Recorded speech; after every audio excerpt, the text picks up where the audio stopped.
Let's be real. Marketing for your company can feel like a full-time job on top of your actual full-time job. You think about hiring an agency, that's too expensive. Building an in-house team, that's too much of a hassle. What about doing it yourself? Forget about that. That's where ProMode changes the game. It's an AI-powered marketing platform built for B2B businesses that handles all of your marketing. That means the blogs, social media, emails, SEO, all of that at 10 times the speed that an agency can do it. And here's the kicker. It costs just $2,500 a month, and it has zero headaches and no hidden fees. And if you're skeptical about that, just try it risk-free with a 30-day money-back guaranteed. If you're tired of marketing getting in the way of running your business, head over to our friends at ProMode and finally get marketing handled without the stress. And don't forget to use code KCBC when you sign up to waive your $5,000 onboarding fee. All right, everybody, welcome to Kansas City Business Cast. Technically, this is Kansas City Fitness Cast number 4.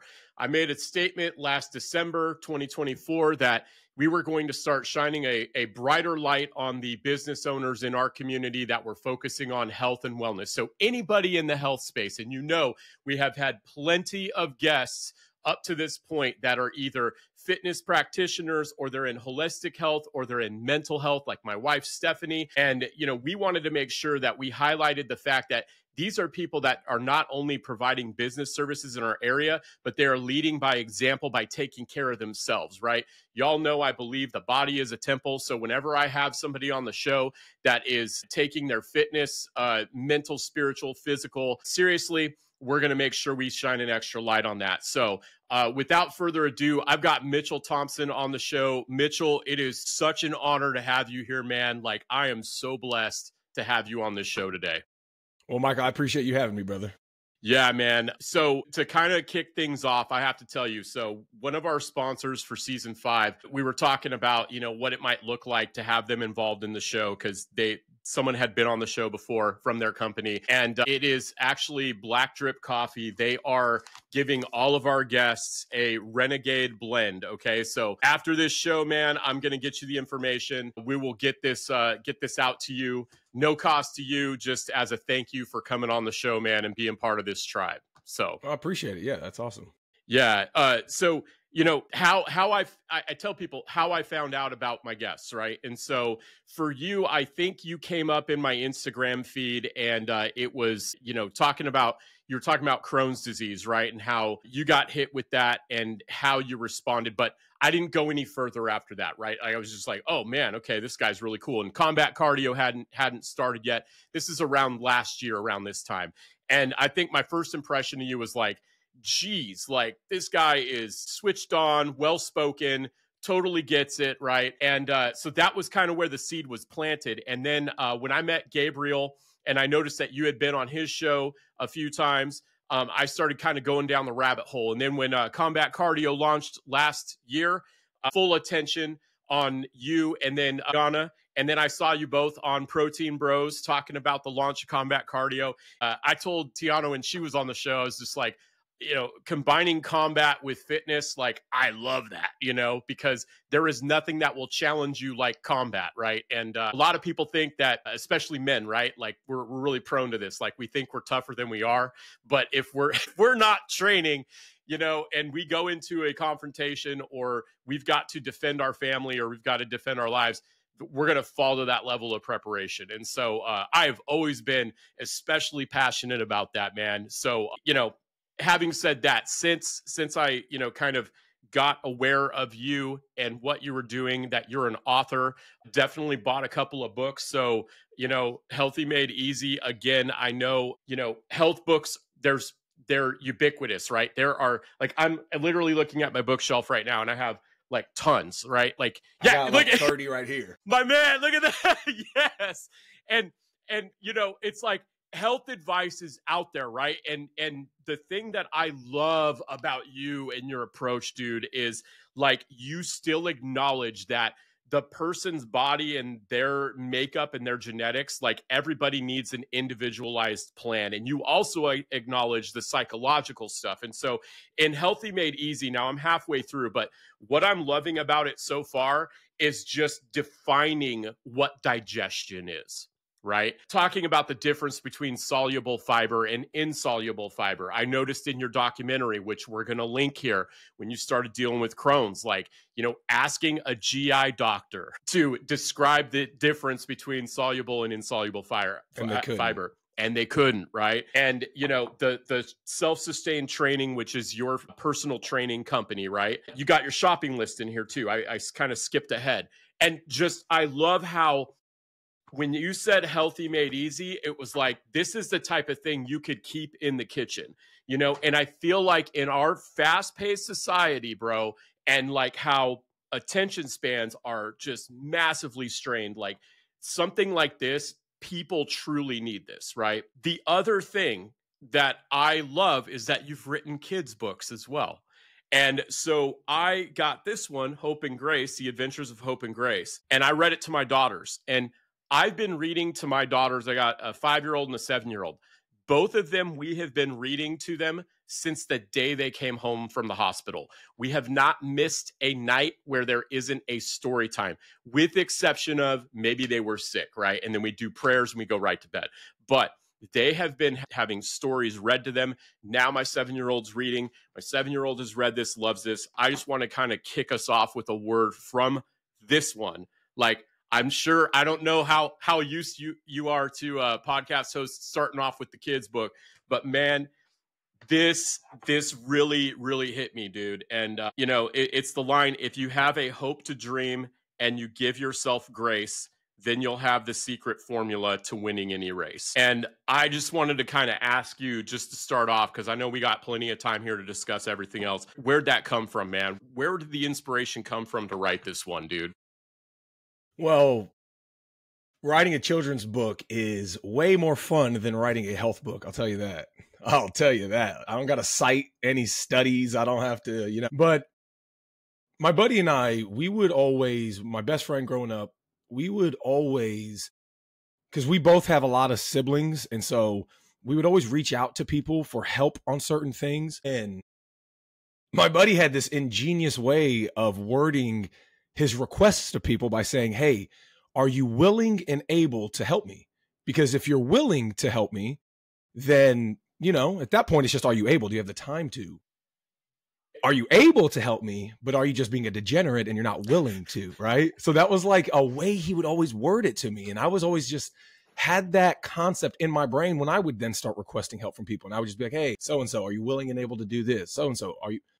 And that was the inspiration for my first book, Willie and Able. It was, they're called homographs. The idea is these names have a double meaning, essentially, where Willie, obviously, he's willing. Able, obviously, he's able. Putting those two together, I was like, man, this would be a really good idea for a children's book.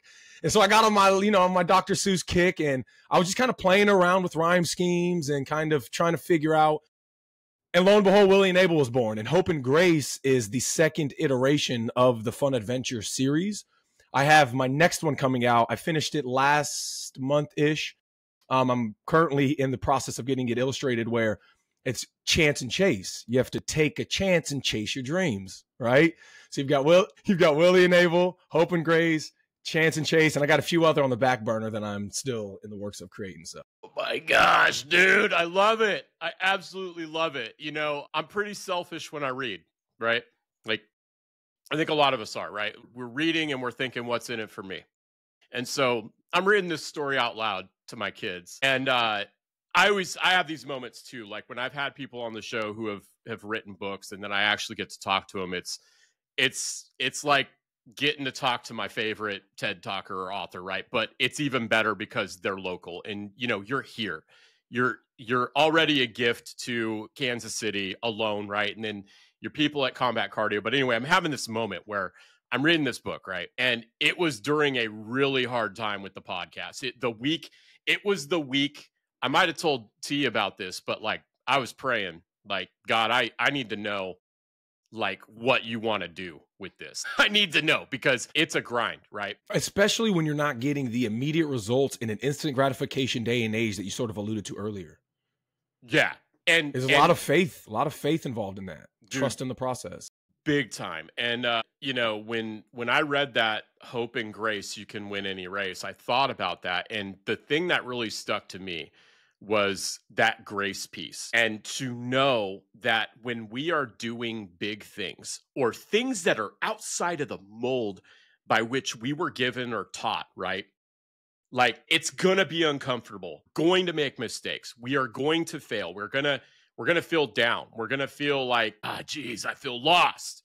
And that grace, I feel like that has been a theme in my life, like having more grace, right? And more grace for myself as well. Mm-hmm. And I've thought that I could just kind of push through that without having grace and just kind of just bore through things and be all energy and all fire and hope and all that. But that grace piece, dude, is so huge. And I'm so glad that I took the risk to kick off the podcast with the kids book, bro. Yeah, no, I wrote it with the intention of parents being able to disseminate the moral of the story, even if the kids don't understand what's really going on.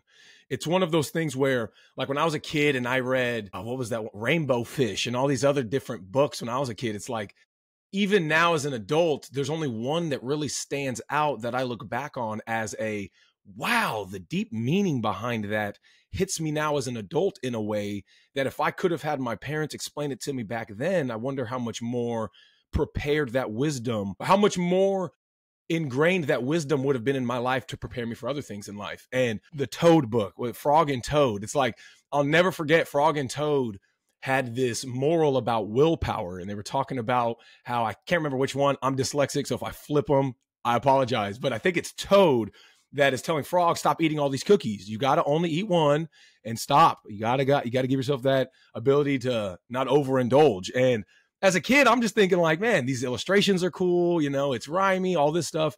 But the moral of the story is one that, man, parents and children alike can learn from, especially when the parents are as engaged as they could be with the story that the narrative is telling. Absolutely, man. You know, this is kind of a great segue too. Not only do I agree with that, and we're watching Inside Out with the kids last night, and some people have told me that movie is way above your kid's head. I'm like, you'd be surprised at how much they pick up, right? You know, I think about that, and with you, man, like, so you're like a force of nature, bro. Like, have you always been like this? What was your upbringing like? Like, when you're talking about, like, you know, reading those stories as a kid, you know, what were some pivotal moments in your life that made you who you are, man? Well, I would say growing up the second youngest of 6, that is probably going to be one of the foundational variables that gave me perspective in life, being able to learn from a lot of my older siblings' mistakes and their successes. But I think, irrespective of one particular thing, it was, for example, I'm, out of all of my family members, the one that got, I don't know if any of them ever got stitches other than Morgan, and Tiana got stitches a few times, I think. But I got stitches so many times from just like roughhousing, playing outside. And I'll never forget, every time that happened, I would have to wait and just endure a long recovery phase, which is just the overcoming of discomfort, which you kind of alluded to at the beginning of the podcast. And that enduring discomfort and the overcoming of that discomfort is, in a day and age where everybody's soft, and I was soft too, still am, you know, still got a lot of stuff to work on. But in a day and age where you can go up the street, get your food, you don't have to hunt it down, you have air conditioning, you have heat, you got cool, we are so blessed with comfort that a lot of us forgot what discomfort is, let alone the overcoming of discomfort. Absolutely, man. Gosh, dude. So, you know, from your discomfort, basically. Especially being the second youngest. I mean, being the second youngest, it's like, I'll never forget Tiana being a baby. I was like 4 years old, wasn't able to go to school yet. I think the next year, the year after, I'd be in kindergarten. And they're all at school. Morgan Taylor and Tiana, or Morgan Taylor and Michael, they're all at school. And I was like, man, I want to go hang out with them. I want to be at school with them, you know? And it's like, no, I have to stay here with this little baby and my mom vacuuming all day. Like, so, you know, there's like a fear of missing out that you develop also as the youngest, which Tiana and I have talked a lot about, that she empathized with whenever I and Morgan and Taylor and Michael were all getting older, that she felt that same level of missing out. Yeah, it's multifaceted with regards to different particular experiences. But at the end of the day, I think they all culminate into this overcoming of discomfort. Absolutely, man. So, I'm just so curious about your genesis, right? To get to where you're at with self-sustained training, combat cardio. You're an entrepreneur, right? You're running your own business. In Kansas City, business owners making $100,000 a year or more. Let's talk about your finances. They could be a mess, and that could cost you big, right? Are you wasting hours in QuickBooks? Are you misclassifying transactions? Are you making tax mistakes? Obviously, that's all money down the drain, or worse, an IRS fine. Silverstone Bookkeeping has helped 50 plus businesses clean up their books fast. Now, for a limited time, they're offering a QuickBooks diagnostic review and tax savings session for just $150. That's usually a $500 value. Within 48 hours, they'll flag 8 to 25 key fixes and uncover potential tax savings for your business. Give them a call at 913-732-4151 or visit silverstonebookkeeping.com now. What was your professional development path like? So we're talking like out of high school, college programming, things like that. Like, what kind of molded you to get to where, you're at today with running your own businesses? When I was in high school, I was really under the impression I was going to be a college athlete. I was a first-year starter I was a 4-year varsity starter in basketball, 3-year varsity starter in football. So I had all the athletic credentials, and I was top 20 of our class. I was top 4% of our class. And so I only say that for the sake of my roadmap should have been a lot easier for me to get certain things out of life, but I lacked a lot of leadership. I lacked a lot of mentors to humble me, to give me the perspective on how blessed I was and to not throw it away. And, my high school athletic career didn't turn out the way it was because I was very argumentative to the coaches. I was I thought I was a know-it-all. I knew I was smarter than the players on the team. So I just had this arrogance where, it's not that hard to be smarter than a lot of basketball players, bro. Let's be honest. I was just the football, especially, dog. Yeah, and I was wide receiver. So it was my competition were the cornerbacks and the safeties.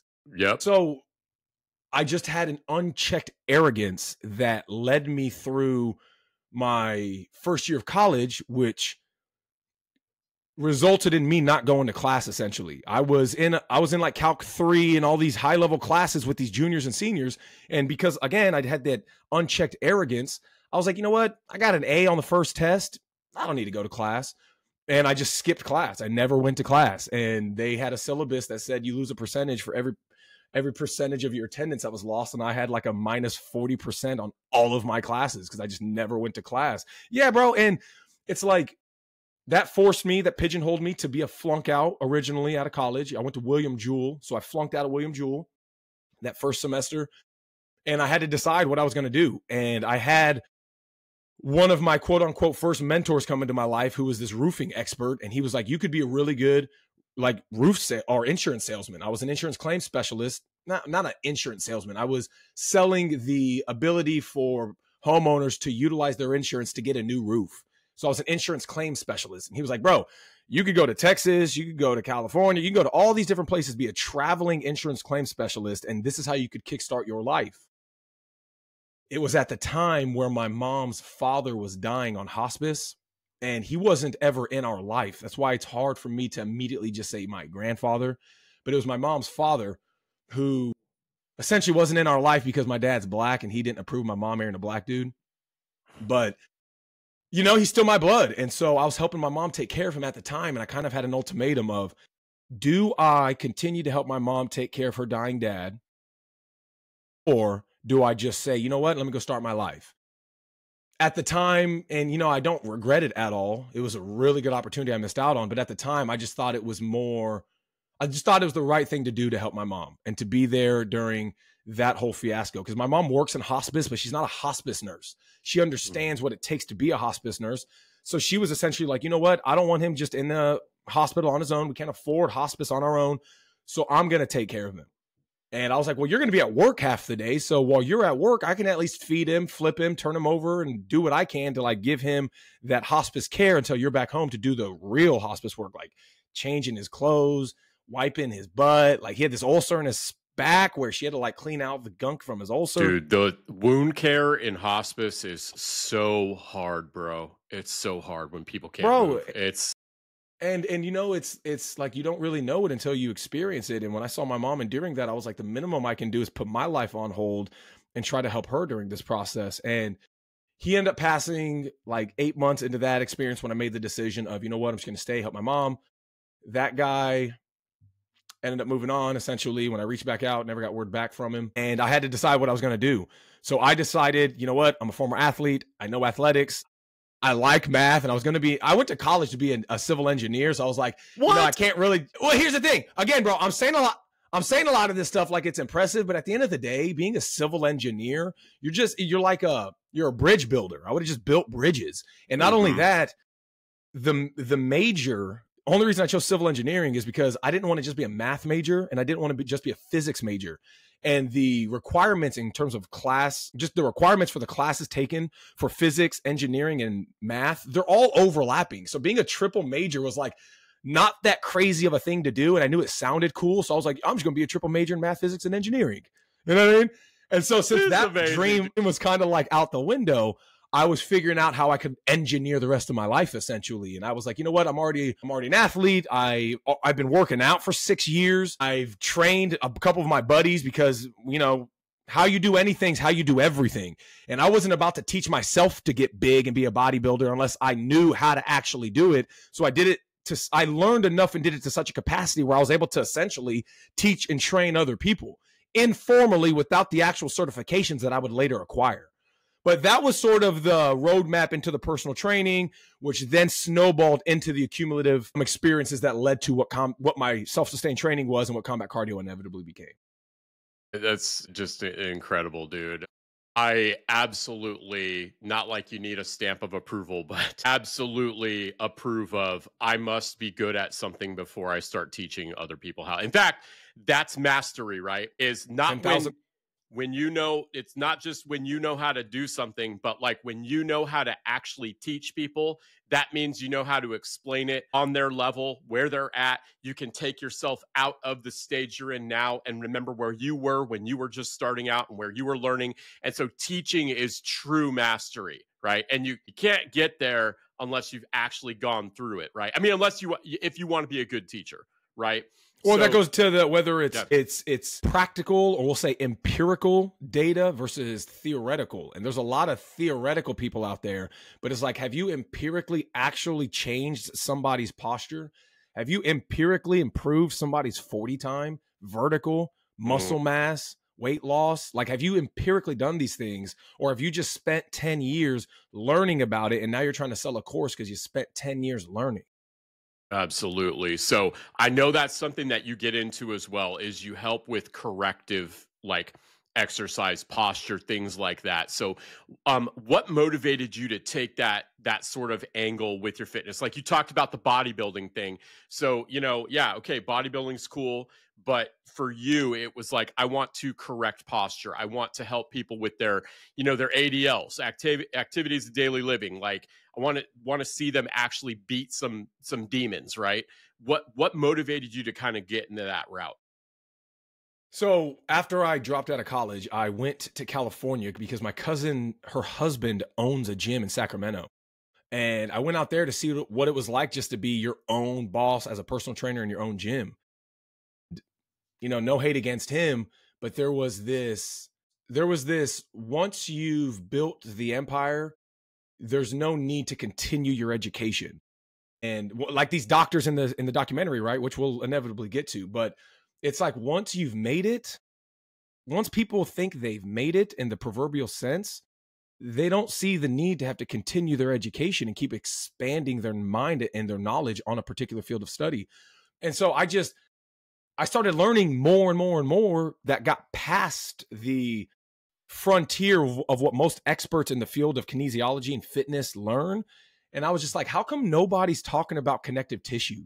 How come nobody's talking about fascia? How come nobody's talking about the body as an integrated unit? And again, remember, I'm coming from the engineer background, which means especially civil engineer, which means I'm looking at the body almost like an engineer would look at a structure of any kind, namely a bridge. And the analogy of the bridge in the human body versus the human body in, like, let's say a skyscraper, I started realizing, man, there's a lot of people in fitness that look at the human body like it's a skyscraper. But realistically, our human body is more like a suspension bridge because we have a lot of these tension. We have this balance between tension and compression that is oversought by a lot of these personal trainers or a lot of these fitness experts. Like, they're not even talking about compression and suspension. They're talking about just compression, essentially. And they're talking about isolation. And I'll never forget, there are a bunch of experts in the field, and there's like, it's only about 20 years old, the field of myofascia, essentially, the study of the myofascial, of the implication of the myofascial system on the human body.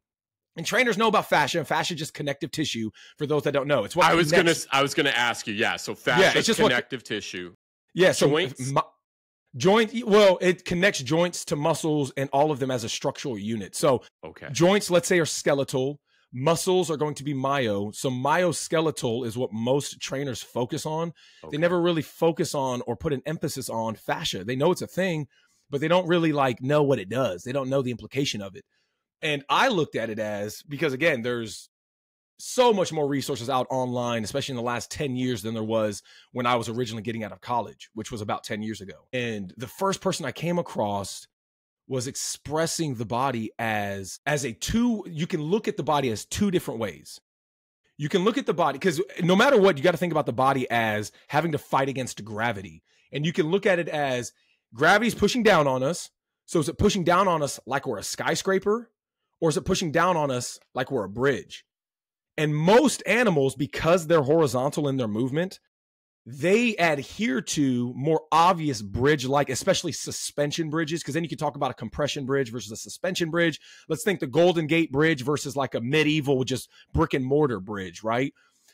Or even like the pyramids. You can think about, like, if you're a nerd like me when it comes to like Egypt and stuff, like the King's we can talk about it. Like the King's Chamber in the Great Pyramid of Giza, it has two giant stones that are essentially just falling on each other, that the compression at the peak of them falling on each other maintains the structural integrity of that triangle, of that pyramid, to where it's essentially never going to give in to the integrity of gravity. It's always going to maintain that structural integrity. And compression bridges operate on the same capacity.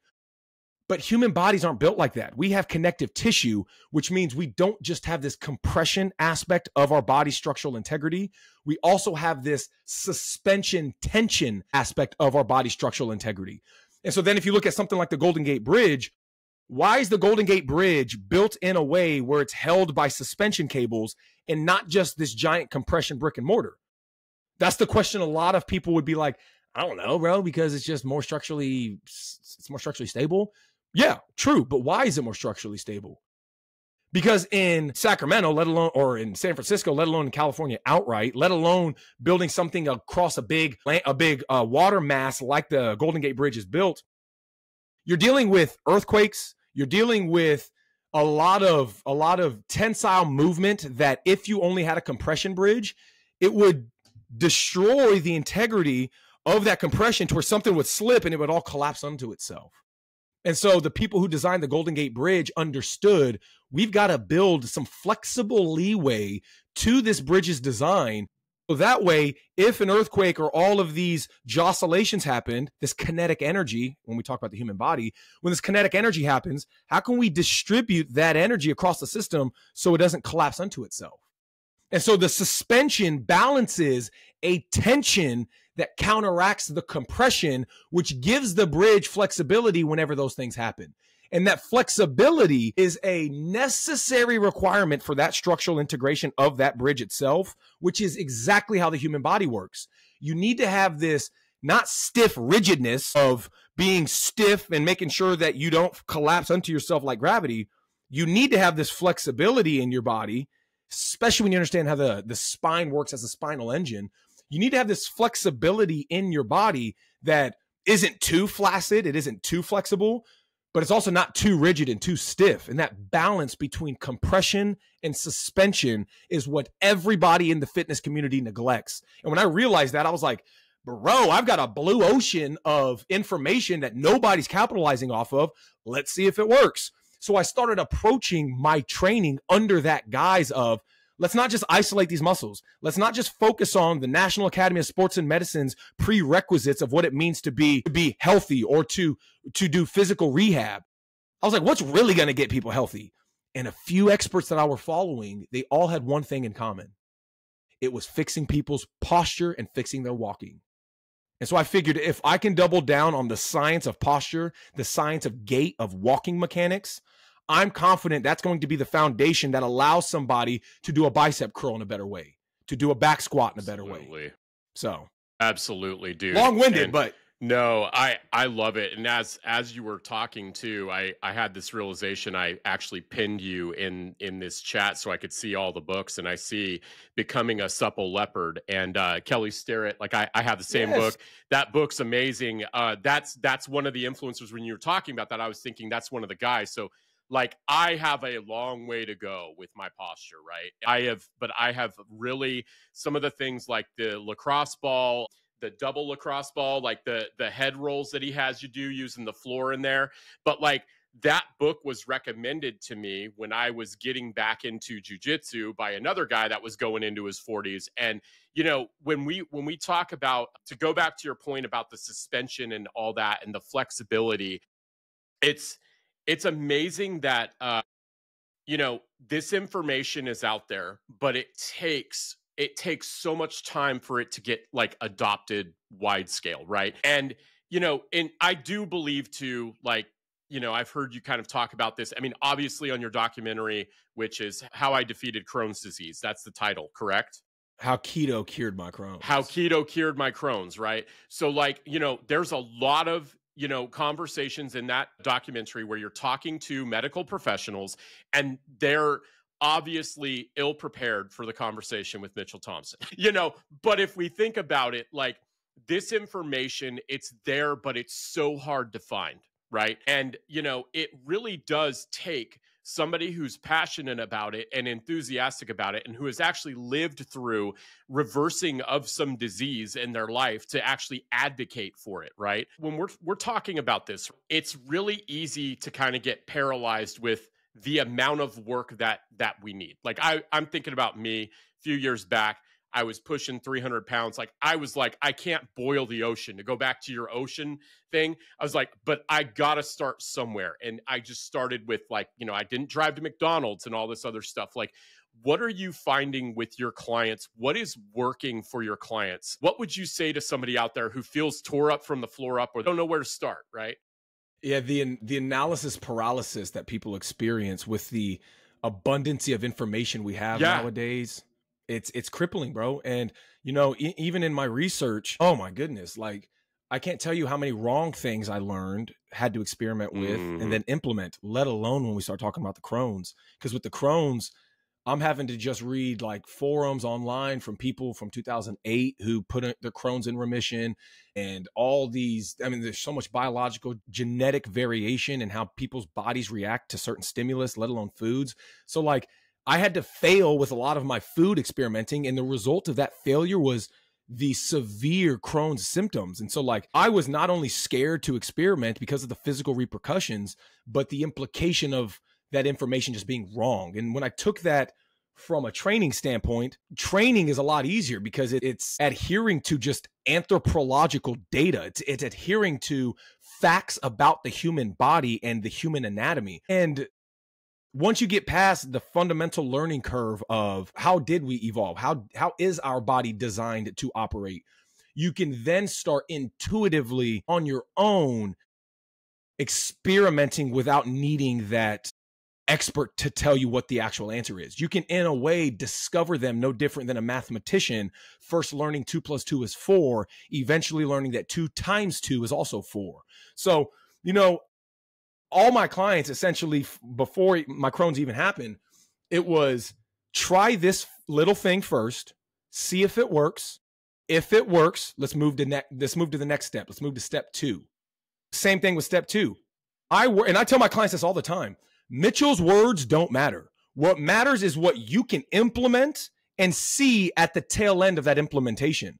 And then you'll truly see it wasn't Mitchell's words. Mitchell may have been the conduit of educating me on what these words were, but it's the integrity of the truth behind those words. And so, there is no avoiding the analysis paralysis. There's no avoiding it, bro. There's not. That's why having an expert, it's like kids, right? It's like them being scared of the dark. It's like, oh my goodness, I have the analysis paralysis of all the uncertain things that my imagination's conjuring up. Dad, help me. Like, what can I do? And as long as the parent's there to guide them through and be like, hey, relax. It's not that much. Like, just focus on this one thing.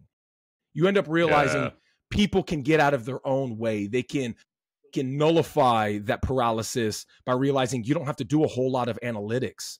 You just have to trust the expert that's giving you this information, and not just blindly trusting it, but trusting the outcome from the words themselves. With combat cardio too, like this is another mechanism by which you get to go show up. You're there at 5 a.m. every morning, right? Are you the one who posts it's a good day to have combat cardio with the top of the building in the sky? And I see that every morning at 5 as well, because I'm getting up. We're getting the drop on the day, right? But obviously combat cardio is an amazing mechanism and vehicle for helping people get in shape, have fun, learn how to defend themselves. You're kind of integrating all of these things into one place. And I feel like it's a great excuse for you to get out there and stay active. You guys are just obviously having a ball there, man.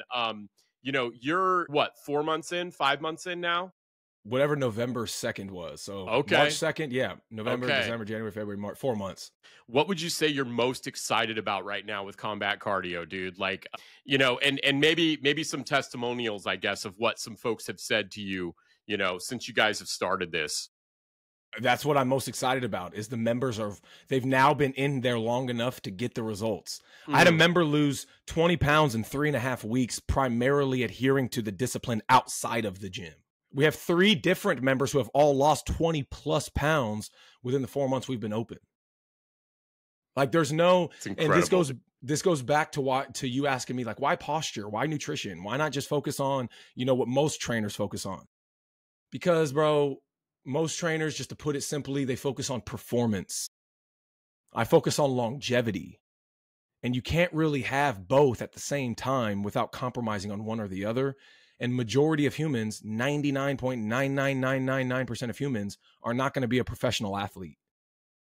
Right. And since they're not going to be a professional athlete, what would best serve them in their long-term interest? And that's the longevity. And these members, man, it's invaluable seeing them say, my A1C's down and my doctor's talking about me potentially not having to need a statin anymore.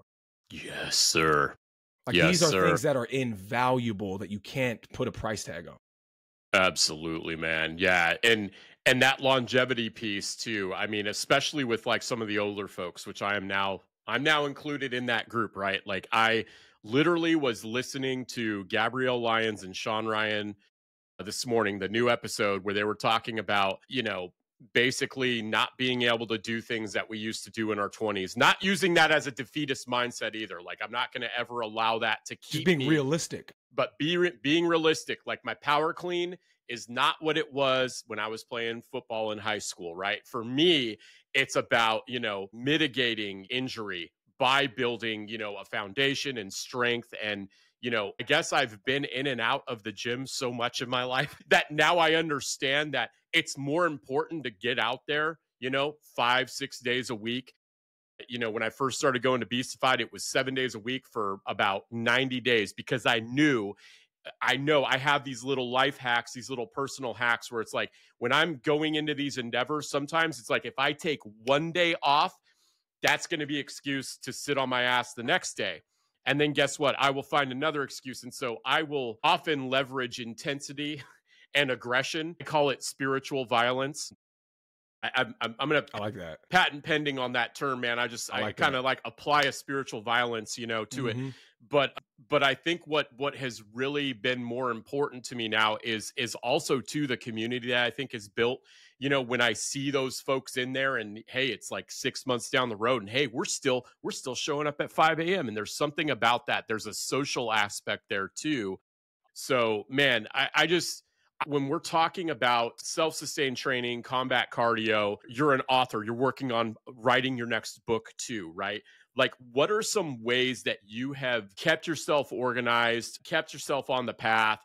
You know, when we're talking about business systems and processes, what has worked for you to kind of make your enthusiasm and your passion into a business process-wise? So in a day and age where most people, especially if we're talking about America or just the Western world, in a day and age where people don't believe explicitly in a higher power, they can say, I believe there's something out there.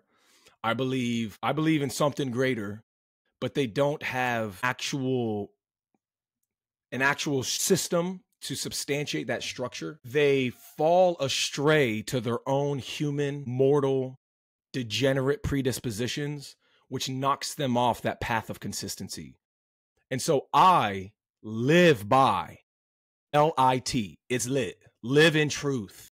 They say Jesus is the truth, the way, the truth, and the life for a reason. And the way I look at it is, irrespective of if you're a Christian, Muslim, Buddhist, atheist, don't matter. We all agree 2 + 2 is 4, and there is an objective truth out there in the world. And people know in your situation, I could turn into this McDonald's and I could lie to myself and say, you know what? I'll start again tomorrow. You know what? It's not really that big of a deal, is it? You know what? That rationalization, that human degenerative rationalization is one that unless you have a system in place to keep you in check, more times than not, you're going to fall victim to it. And so I've always thought about living in truth and just being honest with myself, which forces more intentional behavior in your actions. And when you have more intentional behavior, you literally have more control over your life because you are, by definition, being more intentional and mindful about whatever it is you're doing. And so when it's like with my clients, committing to a fitness program or committing to a nutrition program more than anything, it's telling them, cheat on your diet. Go ahead. You ain't hurting me. I literally can't do nothing about it. You are not hurting me. You're only hurting yourself in the end. And living in the truth of that, you're going to realize, why didn't I get the results I wanted? Because you didn't do what you're supposed to. And you know that. Don't lie to yourself. It's the biting from the forbidden fruit of what actually is and what actually isn't. And being honest with yourself, being more intentional in your actions is, in my opinion, the secret formula that underlies any sort of success. Because the person being successful, even if it was truly just good luck because an opportunity that never would have happened fell on their lap, to some degree, they were still prepared when that opportunity came. And then they had to make the intentional decision of acting on that opportunity to manifest that greatness.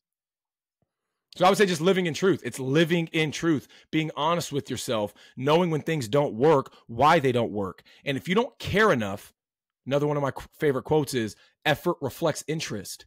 If you don't care enough in your interest, it's going to be reflected in your effort and vice versa. That's right, man.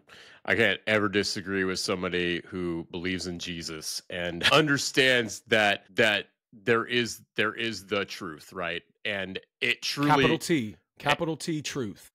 And it will set you free, right? Mm-hmm. And the truth is so sobering, man. And here's the thing too, what I love about what you said is that as you were speaking, you know, there's a book called Voice of the Heart. It's by Chip Dodd. I've been going through it with a group of guys. It's like the 4th time I've read it. He talks about emotions and, you know, he connects it to spiritual health as a Christian as well, and talks about this thing of, you know, there's healthy shame and there's toxic shame. And when I heard you speak, you know, I didn't hear shame there. I heard like, you're going to be faced with the truth, and that truth is hopefully going to wake you up, right?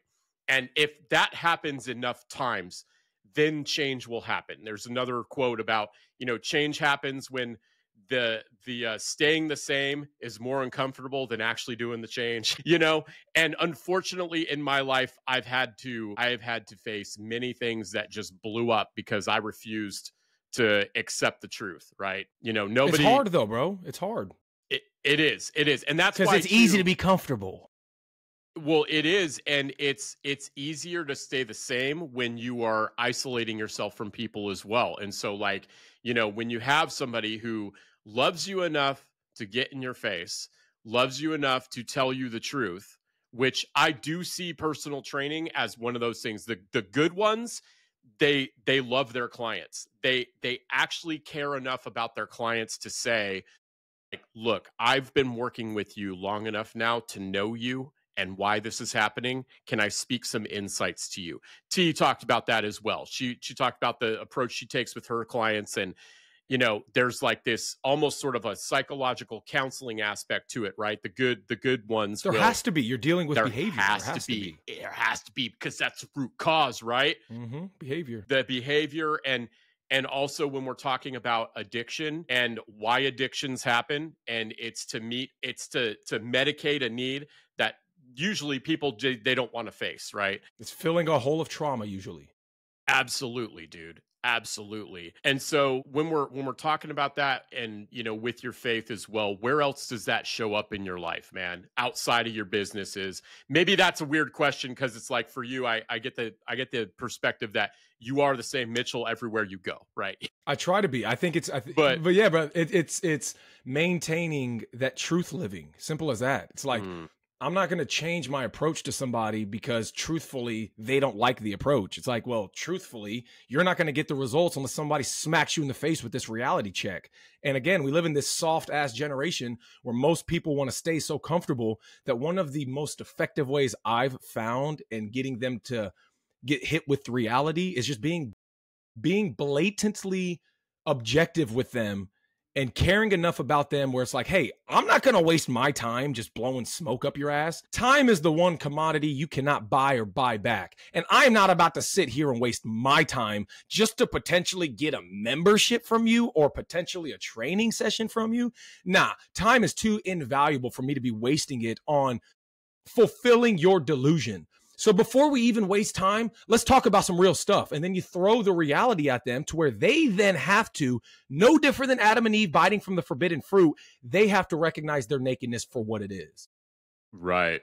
How does that hope and grace show up as well, right? You talked about in the very beginning, like being willing and able. Like, hey, client, are you willing and able? I understand you're willing to do what I'm asking you to do. Are you able to do that right now? How do those things show up, and how do you incorporate that into your relationships with your clients? It goes back to living in truth. It's like, if I got a client who is literally in their heart of hearts trying their best to do the things that are asked of them, intense Mitch is out the window. I'm like, bro, you're a savage for even being willing to do the things you've currently done. And so it's giving them the grace in congruence to their truth living. And if truthfully, they're just being a degenerate because they don't have enough interest to really put in that effort, for me, it's like, you're going to get the grace you deserve. And hopefully you're going to be able to realize where I'm coming from. Because if you don't, I'm not cut out for I'm not everybody's cup of tea. And I'm okay with that. I'm okay with knowing how effective I've been for the people I've been effective to. I would say there's not a human on the planet I would be willing to put a test to it, get Mr. Beast to fund it. I'd be willing to have any human on the planet come across my plate, and there is a unique approach you have to give with the individual to make them successful. But at the end of the day, it's all the same. It's living in truth and holding them accountable to that truth. Absolutely, man. So the grace kind of comes with that. The grace comes with, are you living in truth first and foremost? Not really, because I didn't even hear what you told me last time. You looked me dead in my eye and said it all made sense. Like, and you seemed receptive. What didn't make sense about what we talked about? Honestly, all of it. All right, well, let's start again. And then you put them in a position where there's no excuse for them to achieve the goals that they look for. And the main thing that I do with people is I give them the most achievable goals at first as a litmus test to see if they're even interested in changing their life. Absolutely. Absolutely. Who motivates you? Man, Because I've been asking this to people. There's no other Mitchell Thompson, right? But like when you need motivation or you need inspiration, who inspires you, bro? Who motivates I you? used to be a big Jordan Peterson guy. I used to be a big Jocko Willink guy. So I think the intensity of Jocko, the passion of Jordan Peterson as a hybrid fusion would be the best way to describe where I sort of get my motivation. But it's one of those things where the older you get, the more you see humans for being human. You realize these humans didn't have all of their stuff together the way I thought they might have otherwise. And so honestly, I get it from the word. I get it from, like, I could show you the 3 different versions of the Bibles I have right now. I got the Quran right in front of me. I've got a whole book of every hadith from Sahih al-Bukhari from a Muslim's perspective, just so I can learn from different people of the spiritual field, we'll say. And it boils down, I mean, hit me, like, bro. I could even show you, like, this is what my Bible looks like. Like, you know, like my Bible is just, it's one of those things where I see a lot of notes in the Old Testament too, by the way. I love that. Yeah. Well, you know, it's like Jesus, essentially, everything he talks about in the New Testament is re-referenced or at least in some way derived from the Old. And so, and that's what my first book, Introspective Rationale, was about. It was a historical narrative about major worldly religions. Is it the Odyssey of Theodicy? Was that it? Yeah, the Odyssey of Theodicy. Look at you, bro. You talked about that on TBAT, bro. I caught that. Yeah, my publicist was originally like, no one knows what a theodicy is. Change the title. And I was like, no, I'm an artist. The Odyssey of Theodicy? That's a bar. There's no way I'm changing that. Dude, go ahead. No, I was just saying, so in terms of motivation, I wouldn't say there's any one individual. I watch a whole lot of pastors. My real motivation whenever I'm like down and I need to like get reintegrated with my motivation and inspiration is to watch biblical scholars or theologians debate the integrity of specific concepts and specific ideas within scripture.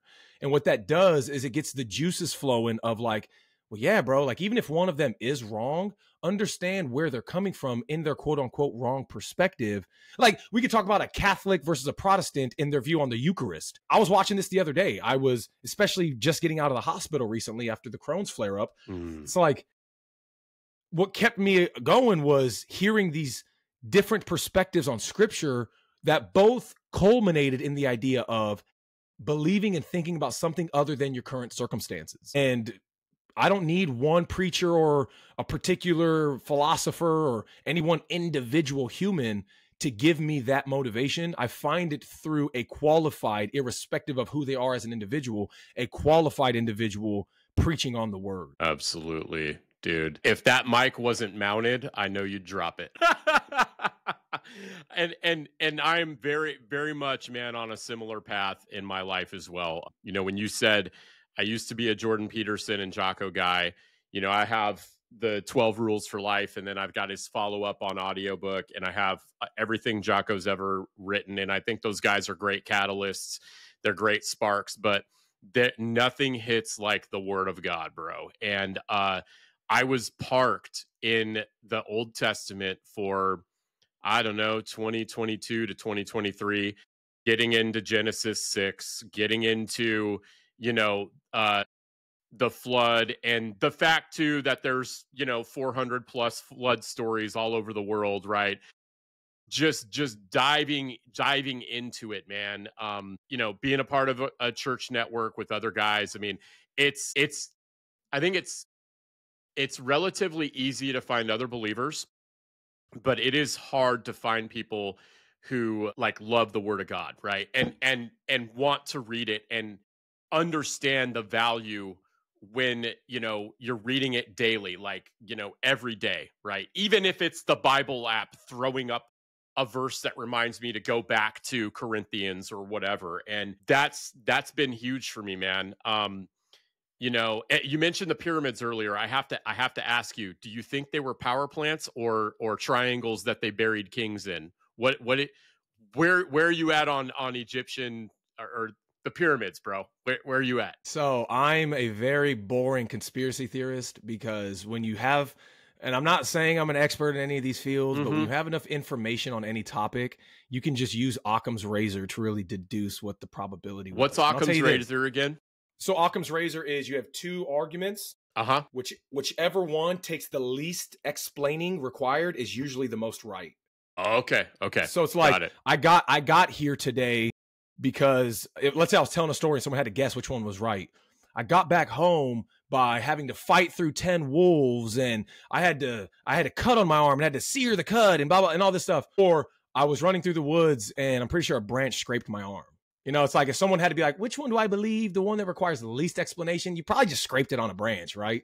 Right. Right. So when it comes to the pyramids, you got to realize the Egyptian language, whether it's the actual priestly written language or it's the hieroglyphs, because there's two different forms. There was a language where they would actually write stuff down, and there was a language where they told stories through the hieroglyphics. You could say a symbolic language versus an actual liturgical language. And you realize they didn't have the sophistication in their language to even express how they built the pyramids. Like the sophistication of the Egyptian language, let alone let's talk about the Sumerian language, let alone any languages that came after it, up until about the Greek, and not even like old Greek, we're talking about like classical Greek. Up until you get classical Greek, which is thousands of years after the pyramids were built, you realize a lot of these cultures didn't have the words to describe a lot of things. So a lot of their actions were as rudimentary as their words. And so that's why they built pyramids. They didn't build skyscrapers. They built pyramids because they're super easy to build. Like they're not that complicated to build. And in thinking about the grandiose implication of what their construction could implicate, meaning could they be a nuclear power plant and all this other stuff? It's like, well, what evidence supports that? And the evidence that we have from archaeology is there are a bunch of stones stacked to essentially deify who they thought was the god on earth into their pharaoh and to be a symbolic testimony to the grand godliness of that pharaoh. That's why them just being a big ass monument with the white ivory that they had on it originally in and of itself was amazing in terms of its visual aesthetic rather than any practical implication that the pyramid itself would have had as a structure. Right. Yeah. What's so amazing to me is like how they built them, right? You know, these stones, they've found that these stones, the closest spot to where these stones have been found is in South Egypt. Yeah. Which they call Upper Egypt, that's in the south, Lower Egypt's in the north. So, but here's the thing. When you understand buoyancy manipulation, they didn't have the ability to articulate this stuff. But if you have a 2-ton stone, a singular 2-ton stone, when you understand how to manipulate the water and the current of the Nile into that area, and then you can utilize mathematical buoyancy effects to give you the ability to move them around, it's not as far-fetched from a practical scientific standpoint. The only problem is they didn't say how they did it. That's why there's so much speculation as to how they actually did it. But a lot of scholars, I mean, they don't even really adhere to, there's a bunch of different ways they think they had to have done it as a collective unit. But one of the main things that's avoided is the utilization of buoyancy with decreasing the overall weight with that water by just utilizing different inflatable devices that we can prove were utilized around that time. Right. So that in tandem with the moving of the water on the sand and making the sand easier to push it and all that other stuff, all that's true. Using slants and using ramps and all that, probably true. But they didn't have the sophistication in their language to articulate and document how exactly they did it. That makes sense. And I've never heard somebody explain it that way, right? You know, and I'm not an Egyptologist, bro. Hey, well, you know what's interesting too, and I know by now the listeners are probably wondering how we got on this, right? But if you listen back, you'll see how we got on this. My boy mentioned the pyramids, and I had to ask him about it because I know that you are a scholar, right? And you know, you have been researching this stuff. You've been talking about it more too on local podcasts and things like that. But what's interesting too is I saw that there was a giant boat that they found that was buried, I think, either next to the Sphinx or next to the Great Pyramid. And they're starting to say it's possible that this was used to move, these stones. And it's like 70 feet long, but all the pieces, for some reason, it got wrecked there or they buried it there. But Where'd this come from, dude? Like when you've fallen in love with the word of God, right? You're obviously you're studying the book, like the Quran, other religious texts, like, where did that come from, bro? And what are you planning to do with that? If you're planning to do anything with it, if it's just for, your own edification, awesome. But like, just curious about that, dude. Yeah, I just when I was helping my mom with her dad on hospice, there was this, like, what can I talk to this guy about? He has dementia. Every 5 seconds, he's having to look over at me and be like, "You're my grandson, right?" It's like, dude, the fact you even look at this peanut butter skin kid as your grandson is dope. You understand epigenetics, my guy. Mm. But there was this, what could I talk to anybody about if I had a level of expertise in it? And people's faith and their belief is one of those things that you could talk to anybody about. And when I first read the Bible, which was during that time, it was the first time I opened the Bible and started reading it, I learned a word that I was like, what does that mean? And it sparked a curiosity that caused me to go down the rabbit hole of interest in this field, which is in the land of Shinar. And I was like, what the F is Shinar? So I just Googled it. What's Shinar? And Shinar in the Bible is equivalent to Sumer. And I was like, Sumer, I remember being in middle school, learning about these people and Gilgamesh and all this stuff. All right, bet. And it caused me to realize if I'm going to be literate of Old Testament scripture, I have to be literate to the history that surrounds it. And that took me to essentially the beginning of civilization, where we first started documenting stuff, starting with the land between two rivers in Mesopotamia. So, I mean, go ahead. I was just going to say, that's incredible. That's where it started. Well, that's, and so that interest was like man, I didn't realize how interested I was in history, because for me, it's not even an interest in history. The same reason I'm interested in history is the same reason I'm interested in mathematics. Like when I was a math major, and bro, I'm gonna tell you this right now, when you're doing calculus, let alone when you get to like Calc 2 and Calc 3, there is this implication of the math on reality. Like when I was in Calc 3, we learned that time is an actual measurable variable that implicates devices that we create. And it's like, what do you mean time is a line? What does that even mean, time's a line? It's a line you can literally measure mathematically. It's like, what does that mean? Well, it has a beginning and an end, right? There was some beginning, there's some end. No different than a vector function. Like if you had length and width, some length has a beginning and end. That width has a beginning and end. And if you take that from its first dimension of a length to its second dimension of a length width to its third dimension of a length width and height, it's like, well, time is just that length, width, and height moving across the line of some beginning to end. And it's like, what do you mean time is a fourth dimensional variable? It's a fourth dimensional vector function that you can measure. And when you're at these higher levels of mathematics, you learn that a lot of this math is truth living. It's implicating on actual things you do, like building a bridge. And so I got highly interested in math in high school and going into college, knowing that there was just facts and truth that could be expressed and explained irrespective of what the human individual feels or wants it to be. And history essentially is, less codified in terms of its objective truth, because there's a lot of things we still can't prove. And there is a lot of speculation in history, but it's closer to truth living than other fields of study I found. And that interest of living in truth is ultimately what sparked the initial rabbit hole of, well, what is the land of Shinar? What is Sumer, land between two rivers? All right, what is this story in the Sumerian religion called A Man and His God that is eerily similar, especially grammatically and syntactically, to the book of Job? Why is the book of Job so similar to, why is Noah's flood story so similar to, and you just start asking all these Gilgamesh, Gilgamesh is one of those things where it's like, Gilgamesh borrowed the flood story from an older story called the flood of Atrahasis and the Sharupic flood and all these other different names for the same story.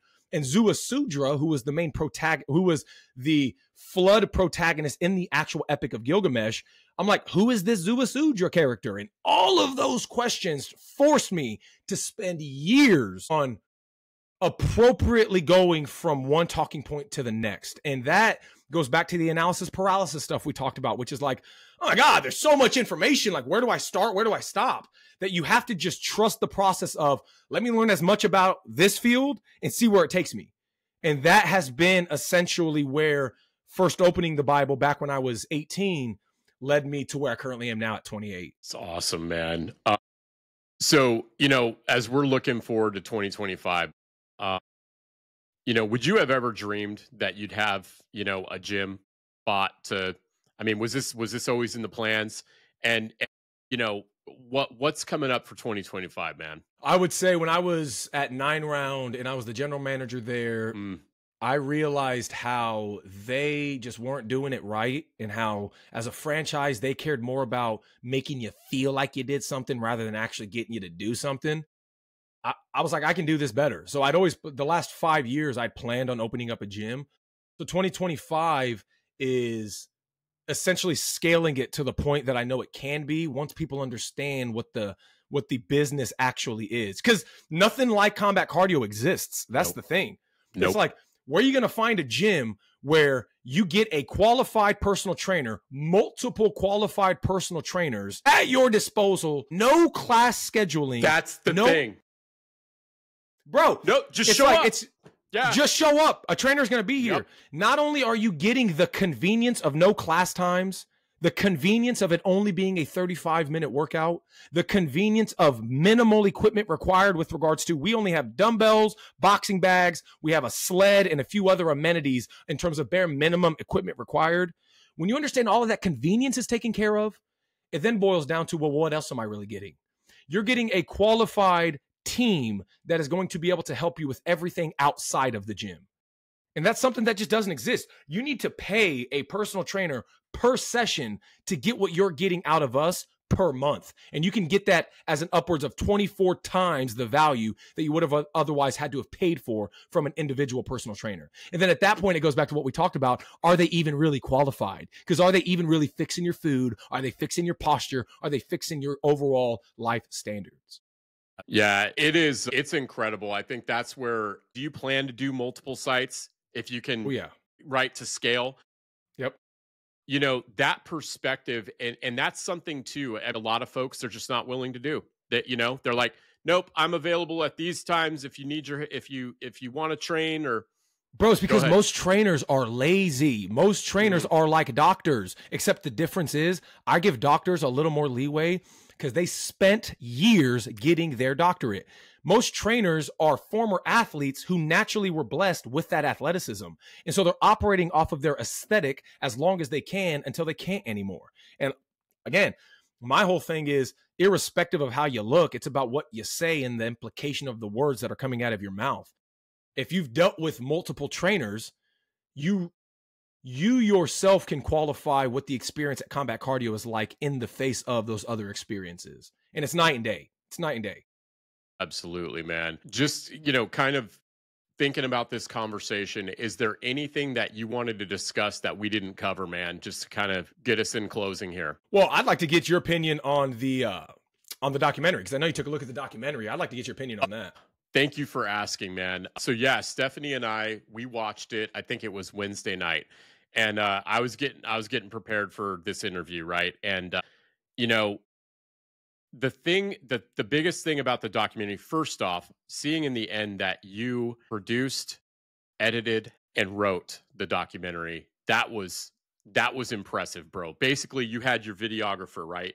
That helped you with videotaping it. Seeing you sick, interviewing, saying basically, I am going to bring everybody along for this. I think in your mind, you knew how it was going to turn out, but at the same time, the courage that you had to get on camera and talk about it, and then also to see some of your flare-ups happen on camera while you're trying to do this interview, it was really inspiring, dude. And the other thing that hit me was seeing Enza cook and you sitting at the table and hearing her describe it. By the way, are you guys are married now, or you're engaged? Engaged, yeah. Okay. Next year, April 10th is our wedding. Congratulations. Yeah, I caught that. Future wife, right?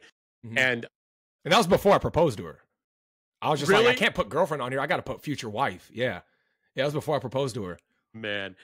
And I think Stephanie and I, we both, a lot of the reason why it just sucked us right in is because we have had to face a lot of deeply held beliefs about our own health. And the thing I tell people about the word belief, you know what word is in the middle of belief? It's lie, right?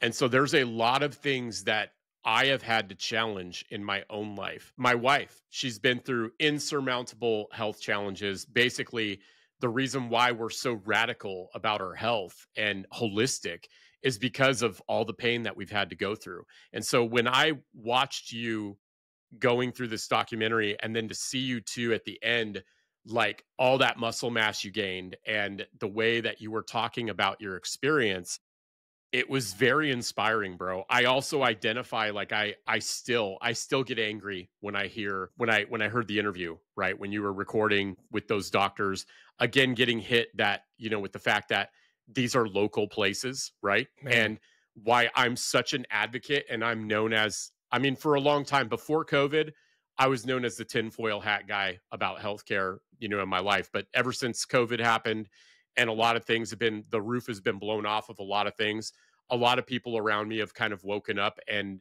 came back to me and said, "Hey man, like, what was that whole food thing you were talking about? What the vitamin D?" Because I was one of the ones very early on, I think 3 months in, I was like, we're a vitamin D deficient nation. People are saying that, India is doing a lot better. They're not, they have high diets, high in vitamin D. There's a lot of things, right, that I feel like the narratives were spun. And so anybody that videotapes their progression going through that, like, odds are they're going to have my attention. But just knowing that you're somebody here in our community, bro, like, and that this is going to, it already has inspired somebody who's going through I get it. messages, I get mail every So day. tell me about that. I told you about my perspective on it and why I'm an advocate now and why I want to tell everybody. But what has that been like for you, brother? What has that been like for you, man? It's humbling more than anything, in the sense that it's already, man, do you know what an NG tube is? Yeah, I saw that in your text. I worked in home healthcare for a while. I recruited nurses and we had patients with an NG tube. I know what a G tube is. G tube is a feeding tube. So an NG tube is a nasal gastric tube that they put through your nose Okay. to suck out all the literal BS. Right. So when I had a small bowel obstruction, essentially my Crohn's got so bad where it just tightened up all the way where no food could go through. Right. And so because no food was going through, it was all backed up. And they had to put this tube through my skull, down my intestines, or down my stomach, that was just sucking all that out. It sucked out 5 liters of backed up fluid. And when they shove the tube in and of itself, usually people are asleep. And I was awake during the whole thing. And it legit is probably one of the most traumatic physical things I've experienced. And I've broken bones. I've gotten stitches dozens of times. When you experience physical trauma, and this goes outside of just the cramping, because as you saw in the documentary, one of the experts had plenty of patients who were mothers, and these mothers had 4 or 5 kids, a couple kids before they got diagnosed with Crohn's. And then when they got Crohn's, they relayed to the doctor, the only way I can describe this cramping is similar to when I was going through labor. Like, the cramps are that bad. And so Crohn's cramping is just known amongst all GI people as one of the most, like, physically painful things that their clients endure without there being a real remedy to it. You just have to endure it. And so the humbling, the groundedness you get enduring those things regularly, like when you're going 5 days in a hospital bed where every 5 minutes you're having to go through waves of cramping, and then the cramps get so bad where they have to shove a tube through your skull, and then the tube takes up like a third of your esophagus. So every time I swallow or talk, I can just feel this pull in my esophagus, and I'm claustrophobic, bro. Oh my goodness. I'm so claustrophobic that for me, it's like, I'm just having to tell myself, just get through this. Just get through this.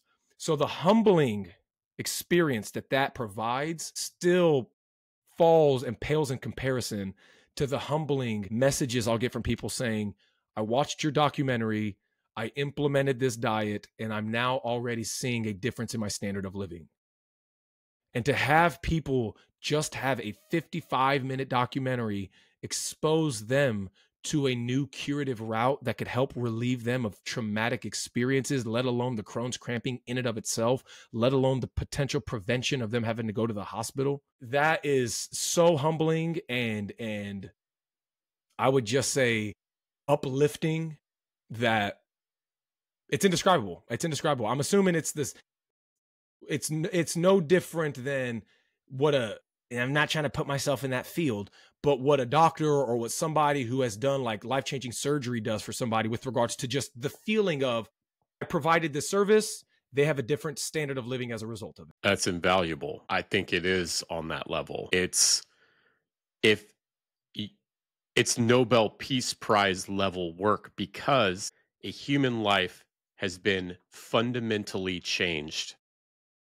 And they now know that so many other things are possible in their life. They actually get to actually have a shot at living a life without chronic pain in their stomach and all the other things, right? The hope is what it underlies every message. Going back to hope and grace, right?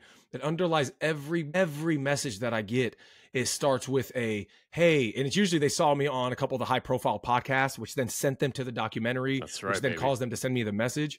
And they would just say, hey, I saw you on so-and-so's podcast and I ran straight to the documentary. And I'm so glad something like this exists, because it now gives me confidence and hope, gives me light at the end of the tunnel that I thought was just a dark, depressive, because the doctors, what they're going to tell you is, and you heard it, you need to be on medication the rest of your life. There's nothing you can do. You're screwed. That's what those doctors told me. And I can't imagine people who are less prepared than I was going into that conversation, how hopeless they must have felt, because I felt so hopeless as somebody who was more educated in that field. And it's still, the education and all the knowledge still wasn't enough to counteract the bad voice of, well, maybe they're right. Maybe you're screwed. Maybe you now have a standard that you can't change and you just have to live with it. Yeah, the power of that, of knowing that there's another way. The fact that we now live in a time where your documentary is the second opinion. Like, have you realized that? Like, I didn't even think about it like that. No, but it just occurred to me, bro. Like, I mean, it truly is the second opinion that countless people need now, and are going to need. And the opinion comes from them formulating the second opinion from their own merit, not having to depend on blindly some quote unquote expert. That's right. They can intuitively understand it from their own experience of what they're witnessing. Absolutely, man. Dude, I have so enjoyed having you on this show, man. And I know that you are going to continue to show people not only, what is possible, but, that they truly can reevaluate what they've been told, right? That you truly can reverse disease. You truly can engineer, as you've made so many connections to engineering, you can engineer the future state that you want. What are the most important ways for people to engage with you? After they listen to this, where do you want people to kind of go? We'll put links, we'll put everything in your show notes, but what's most important for people to know right now about you? Well, I think more than anything, it's not even me, really. It's about, because my main focus right now is combat cardio and trying to scale combat cardio. So I'm not even really like on the social media scene right now. It's something I plan on getting back into, but just Instagram is really where everybody follows me, and that's where everybody usually reaches out to me. I'm going to get my YouTube back up and running, namely with having some conversations with people. But more than anything, find somebody whose words you can jive with so you can start dissecting and indulging in all the content they have to offer. If they want to find me with the stuff that I've put on all my socials, we'll say Instagram is going to be Mitch.Thompson, Thomson, but on YouTube, it's going to be at Self-Sustained Training. There's so much content that if you want to fix your posture, I got a video on fixing your posture. If you need to fix your nutrition, I got a video on fixing your nutrition. We already talked about Healthy Made Easy, Amazon, Barnes and Nobles, all that stuff. Amazon, Barnes and Nobles, you can get it anywhere. I want more so people to, if they vibe with the approach and the information that I try to get out there, you'll know where to find me. Otherwise, find somebody who can express and articulate a lot of the stuff that we talked about today, even if it's something as simple as posture. You don't have to go through Mitch to master your posture. Find somebody, because you just now know posture is important. You don't have to read Healthy Made Easy, even though it's going to be only 100 pages, probably the easiest book you read when it comes to fixing your nutrition. Super convenient. Super convenient. Yeah, I love it. And if you DM me about stuff, I'm more than likely going to be able to respond to you. That's the thing. It's like, and if you're local, you just come to our brick and mortar location and we can have a conversation. But I think more than anything, it's taking the concepts and the ideas we've talked about today and taking your effort, taking the interest, reflecting it through your effort to discover more implicating lifestyle changes that could change your life with regards to reversing not only a lot of bad habits, but implementing a lot of future good habits. Absolutely. Thank you so much, brother, for coming on the show. I appreciate you having me, man. Such an honor, man. All right, everybody, you heard it from the man. I knew this was going to be a powerful conversation. Definitely go down the rabbit hole. Go check out his documentary. I highly recommend Healthy Made Easy. If you've got kids, you want to read them an inspiring story, definitely check out his books as well. Thank you so much for tuning in. We'll see you on the next episode.